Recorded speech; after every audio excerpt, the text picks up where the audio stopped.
Halo Sobat Mandala dimanapun Anda berada. Kembali lagi bersama saya Rizka Yunita di Koran Mandala TV.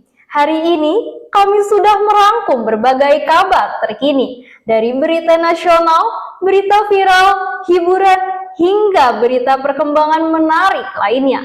Inilah berita selengkapnya.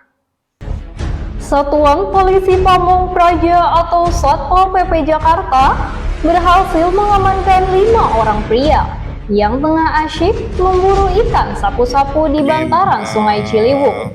Mirisnya, ikan-ikan yang hidup di air tercemar ini diduga kuat akan diolah menjadi bahan baku makanan seperti siomay. Niat hati mencari untung, 5 pria ini justru harus berurusan dengan petugas.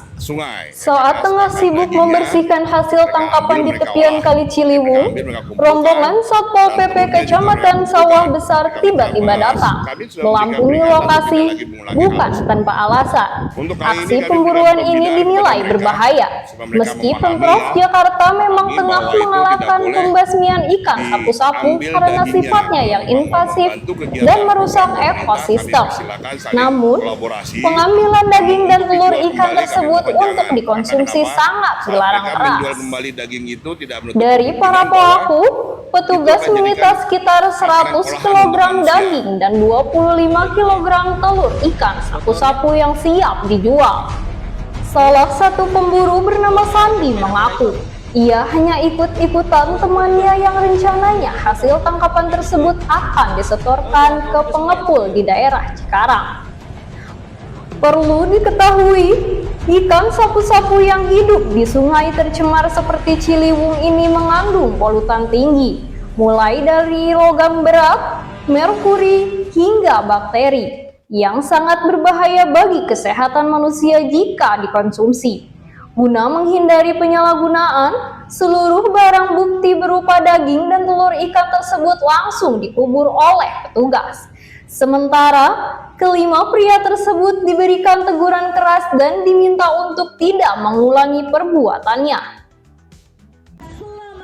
Kita beralih ke informasi selanjutnya, seputar perkembangan industri kreatif dan olahraga. Kawasan Sarinah, Jakarta Pusat pada Minggu pagi tampak berbeda dari biasanya. Ribuan warga tumpah ruah mengikuti kegiatan senam dan jalan santai dalam rangka memperingati Hari Kekayaan Intelektual Sedunia. Namun, di balik kemeriahan olahraga bersama ini, ada pesan besar yang ingin disampaikan. Dunia olahraga ini bukan lagi sekedar soal keringat dan prestasi, melainkan sebuah industri besar yang syarat dengan nilai ekonomi. Mulai dari sepatu yang dikenakan atlet, teknologi bola di lapangan, hingga logo klub yang menempel di jersey. Namun semuanya menyimpan potensi haki. Disinilah pelindungan hukum menjadi sangat krusial, sebab tanpa pelindungan, inovasi akan mudah ditiru. Dan nilai ekonomi yang seharusnya menghidupi para pelaku industri bisa hilang begitu saja. Senada dengan hal tersebut, pihak Kementerian Pemuda dan Olahraga juga terus mendorong para atlet dan pengusaha aparel lokal untuk lebih melek hukum terkait merek dan paten. Melalui edukasi yang terus digencarkan, diharapkan masyarakat dan para pelaku olahraga semakin sadar bahwa menghargai kekayaan intelektual adalah langkah nyata untuk mendukung kemajuan ekonomi Indonesia.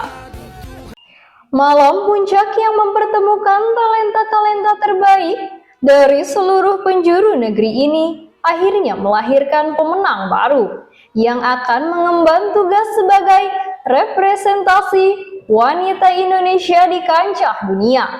Ketegangan sangat terasa di atas panggung saat pengumuman pemenang dilakukan.